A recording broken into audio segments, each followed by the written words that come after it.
ఎంజీరావు గారు, ప్రపంచమంతా కూడా ఇప్పుడు ఏఐ మయంగా మారిపోయిన పరిస్థితి. ఈ తరుణంలో ఏఐ ఇంపాక్ట్ సమ్మిట్ 2026 భారత్లో జరగబోతోంది. ఈ నెల 16 నుంచి 20 వరకు 5 రోజుల పాటు ఏఐ సృష్టికర్తలు అలాగే ఏఐ ఎక్స్పర్ట్స్ ఢిల్లీకి రాబోతూ ఉన్నారు.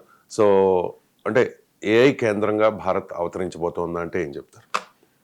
ఎస్ అండి. ఇప్పుడు ఈ ఫిబ్రవరి 16 నుండి 20వ తారీఖు వరకే AI impact summit, global AI impact summit న్యూఢిల్లీలో జరగబోతుంది. దీనికి ఎంతటి విశిష్టమైందంటే, ఇప్పుడు San Francisco based, silicon valley based Anthropic AI అనేది ఒక ఏఐ ఒక ప్లగ్ఇన్ తెచ్చిందనమాట. అదేంటి, క్లాడ్ కోవర్క్ ఏఐ 11 ఏరియాస్లో తెచ్చింది. దీంతో కోట్ల మంది ఈరోజు నిరుద్యోగులు అవ్వబోతున్నారు. యుఎస్ నుంచి developed countries, emerging, under developed అన్ని ఎకానమీస్లో డిస్రప్ట్ అవ్వబోతుంది. ఏది లీగల్, హెల్త్ ఫీల్డ్, తర్వాత చూడండి legal, health field, software, industrial field అందరూ జాబులు కోల్పోబోతున్నారు కోట్ల మంది. ఇంకా అమిడియో ఆయనకు ఇంకా చెప్తున్నారు, ఆంథ్రోపిక్ CEO, ఇంకా వచ్చే 6 నెలల్లో సాఫ్ట్వేర్ అంతా ఎండ్ అవ్వబోతుంది. ఆల్మోస్ట్ 50% ఫ్యూచర్లో ఉండదు, మీరు వెనకాల ట్రాన్సిషన్ అవ్వండి, వేరే ఫీల్డ్కి వెళ్ళండి అని వార్నింగ్ ఇచ్చేస్తున్నారు ఆయన రాసిన వ్యాసాల్లో. సో ఎంతటి దారుణమైన పరిస్థితులు ఉందో. దీంతో పాటు ఏఐ వల్ల ఎన్నో కాన్సిక్వెన్సెస్ జరుగుతున్నాయి. ఇవన్నీ కూడా చెప్పే ముందు చెప్తున్నా, ఇవన్నీ కూడా ఏఐ ఇంపాక్ట్ సమ్మిట్లో డిస్కస్ చేస్తున్నారు. ఏఐ ఇంపాక్ట్ సమ్మిట్ ఈరోజు ప్రపంచంలో కృత్రిమ మేధని ఎలా ఉపయోగించుకోవాలి, ఎన్ని బ్యాన్ చేయాలి, ఎప్పుడు రిలీజ్ అవ్వాలనేది మాట్లాడుతున్నారు. అంతటి పెద్ద సమ్మిట్. ఈ సమ్మిట్లో ప్రధాని నరేంద్ర మోడీ గారితో పాటు ఫ్రెంచ్ అధ్యక్షుడు ప్రధాన అతిథిగా రాబోతున్నారు. ఫ్రెంచ్ అధ్యక్షుడు ఎమాన్యుయల్ మాక్రాన్. వీళ్లే కాదండి, ఏఐ సృష్టికర్తలు, ఆ కంపెనీ హెడ్లే ఇక్కడికి రాబోతున్నారు. ముఖ్యంగా open AI CEO Sam Altman India వస్తున్నారు. తర్వాత సుందర్ పిచ్చే వస్తున్నారు. తర్వాత వీళ్ళు మిగిలిన యాంథ్రోపిక్ CEO వీళ్ళందరూ వస్తున్నారు. ఢిల్లీలో ఈరోజు ఏఐ సృష్టికర్తలకు ఒక నిలయంగా మారబోతుంది. ఎందుకంటే ఏఐ యొక్క పరిణామాలను వాళ్ళు చర్చించబోతున్నారు. దాన్ని ఎలా ఉపయోగించుకోవాలి, మానవ కళ్యాణ విరుద్ధమైనవి వాటిని ఎలా కంట్రోల్ చేయాలి, లేకపోతే నిషేధించాలని మాట్లాడబోతున్నారన్నమాట. ఎందుకంటే ఎటువంటి కాన్సిక్వెన్సెస్ అంటే ఏఐ వెపన్స్ రాబోతున్నాయి. గుర్తుపెట్టుకోవాలి, ఏఐ వెపన్స్ ఇవి మానవుడు కంట్రోల్లో ఉండవు. ఏఐ వెపన్స్ వస్తే దారుణం. అంటే 3వ ప్రపంచ యుద్ధం, ఏదో అణుయుద్ధం వస్తే అణు చేతాకాలం అనుకుంటున్నాం. ఈరోజు ఏఐ వెపన్స్ వస్తే అసలు మానవుడు కాదండి, ఇంకా పుట్టకపోయే తరాలు కూడా ఉండవు. దారుణంగా ఉంటుంది అనమాట. అవి ఊహ కూడా అందని విధంగా ఉంటాయి ఏఐ వెపన్స్ వస్తే. అవి తయారవుతున్నాయి. మరి ఎలా ఉంటుంది, వాటిని ఎలా నిరోధించాలో అక్కడ చర్చించబోతున్నారు. తర్వాత డీప్ ఫేక్ వీడియోలు ఎంతటి గందరగోళాన్ని సృష్టించాయో ఇక్కడ ఇండియాలో మనకు తెలుసు. ఆ డీప్ ఫేక్ అంటే మిస్యూజ్ చేస్తే ఎలా ఉంటుంది అనేది మనం మాట్లాడబోతున్నాం. దీంతో పాటు జాబ్ డిస్రప్షన్, జాబ్ మార్కెట్, కోట్ల మంది జాబులు కోల్పోబోతున్నారు. మరి ఏ యాంథ్రోపిక్, క్లాడ్, కోవర్క్ యాప్లు అనేవి వెంటనే సడన్గా వచ్చేసినాయి అనుకోండి, మరి కోట్ల మంది లూజ్ అయిపోతారు. వాళ్ళకు ఒక టైం ఇవ్వాలి కదా. అంటే ఏఐ నేను తయారు చేసేసాను, యాంథ్రోపిక్ ఏఐ నేను తయారు చేసేసాను, నేను $1 ట్రిలియన్ హెడ్ అయిపోతున్నాను, మరి కోట్ల మంది ఇంటికి వెళ్ళిపోతారు. మరి అంటే కోట్ల మంది ఈ సోషల్ సిస్టము, ఈ జాబ్ మార్కెట్ సిస్టము కొన్ని శతాబ్దాలు, థౌజండ్స్ ఆఫ్ ఇయర్స్ నుంచి వస్తుంది. ఉత్పత్తి, ఈ కన్జ్యూమరిజం. దీన్ని నువ్వు టెక్నాలజీ ప్రవేశపెట్టి 100 మంది చేయవలసిన పని 0 మందితో మిషన్తో పనిచేస్తే మరి 100 మంది ఏమవుతారు, లక్షల మంది ఏమవుతారు నువ్వు రోబోలతో పనిచేస్తే. మరి దాన్ని, ఆ రోబోల్ని నువ్వు ఎంత ఉత్పత్తి ఈజీగా చేసినా మరి సమాజానికి చేటు చేస్తుంది కదా. మరి అలాంటి యాంథ్రోపిక్ ఏఐని రానివ్వాలా? అలాంటి దాని మీద చర్చ జరగబోతుందండి. ఇక్కడ చాలా ప్రధానమైన పైవటల్ డిస్కషన్ జరగబోతుంది. సైబర్ టెర్రరిజం, ఏఐ వార్సు, ఈ తర్వాత ఇన్ఫర్మేషన్ వారు, తర్వాత డిజిన్ఫర్మేషను, డేటా సెక్యూరిటీ, తర్వాత ఈ డేటా సెంటర్స్, వైజాగ్ లాంటి సెంటర్లో డేటా సెంటర్స్ పెడుతున్నారు. వైజాగ్ $1 బిలియన్ కంపెనీలు వచ్చేసి బిలియన్స్ పెడుతున్నారు.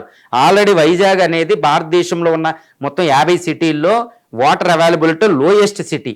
ఆ పవర్ అక్కడ లేదు. ఇంకా పోలవరం డ్యామ్ కట్టలేదు. అక్కడికి టీఎంసీలు, చాలా వందలాది టీఎంసీలు వాటర్ వెళ్ళలేదు. వాటర్ ఎక్కడి నుంచి అవుతుంది? డేటా సెంటర్కి. ఆ డేటా సెంటర్కి పవర్ ఎంత కన్జ్యూమను, ఎంత హీట్ రిలీజ్ అవుద్ది, ఎంత భూమి వేస్ట్ అవుద్ది. ఇవన్నీ అంటే ఈ డేటా సెంటర్లు పెట్టడం వల్ల ఎన్విరాన్మెంటల్ ఇంపాక్ట్ జరగబోతుంది. చాలా డేంజర్. కొన్ని జీవరాశులు ఎక్స్టింక్ట్ కూడా అవుతాయి. కొన్ని అనవసరంగా కొత్త జీవరాశులు తీసుకొస్తే ఏఐతో పరిశోధన చేసేసి. సో ఇంతటి దారుణమైన పరిస్థితి ఈరోజు ఇక్కడ ఉంది. తర్వాత బయాసుడు, ఈవెన్ రీసెంట్గా ఇండియాలో ఒక ప్రముఖ ఇంటెలిజెన్సియా, తర్వాత ఒక జడ్జిలు కూడా దాన్ని ఆరోపిస్తున్నారన్నమాట. ఏంటి, అనేది ఒకప్పుడున్న కులం తత్వాన్ని, క్యాస్టిజం, రేసిజాన్ని ఇంకా ఎక్కువ చేయబోతున్నా. ఎందుకు? ఏఐలో ఫస్ట్ ఇన్పుట్ ఇచ్చేది ఇలాంటివే మాట్లాడతారు, ఏది పురుష సూక్తాలు ఇవిని. క్యాస్టిజాన్ని అదే చూస్తుంది, వర్ణ వివక్ష తీసుకెళ్తుంది, రేసిజం తీసుకెళ్తుంది. అవి ఇంకా చాలా తీవ్రంగా అయ్యేటట్టు ఉన్నాయి. ఏదో మిషన్లో నిష్పాక్షపాతంగా వ్యవహరించమండి, బయాసుడు. ఎందుకంటే తయారు చేసేది ఎవరు అనేది ఇక్కడ ఇంపార్టెంట్. మరి అలాంటి ఎవరు దాన్ని కంట్రోల్ చేస్తారనేవి ఇక్కడ చర్చించబోతున్నారు.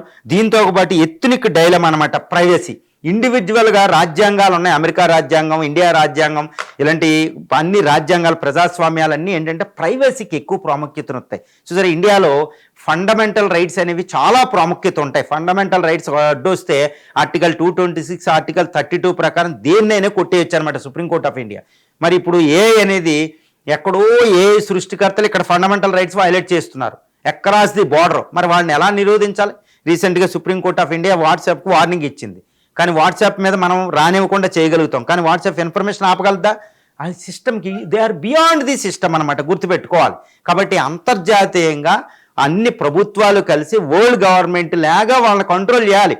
లేకపోతే సామ్ ఆల్ట్మాన్, ఈ ఎలాన్ మస్క్ ప్రపంచాన్ని కంట్రోల్ చేస్తున్నారు, వాళ్ళు గవర్నమెంట్లను కంట్రోల్ చేస్తున్నారు. చూడండి, ఇరాన్ మీద ఈ వార్ని కంట్రోల్ చేస్తున్నారు స్టార్ లింక్తో, ఏది ఎలాన్ మస్క్. గుర్తుపెట్టుకోవాలి ఇవన్నీ. కాబట్టి యొక్క పరిణామాలని ఎలా ఉండబోతున్నాయి అంటే ప్రపంచాన్ని అంతం చేసే కెపాసిటీ దానికి ఉంది. యూజ్ చేస్తే ఓకే, మిస్యూజ్ చేస్తే ప్రమాదం, అది గుర్తుపెట్టుకోవాలి. అణువు ఉంటుంది, అణుబాంబు అణువు ఉంటుంది. ఈ అణువుతో విద్యుత్తు ప్రొడ్యూస్ చేయొచ్చు, క్యాన్సర్ నిరోధించవచ్చు, కానీ అదే రేడియేషను వీటితో. కానీ అదే అణుబాంబులకి, హైడ్రోజన్ బాంబులకి వాడితే మనం ఎలాంటి జరగదు. ఇది కృత్రిమ మీద ఇంతకంటే డేంజరు.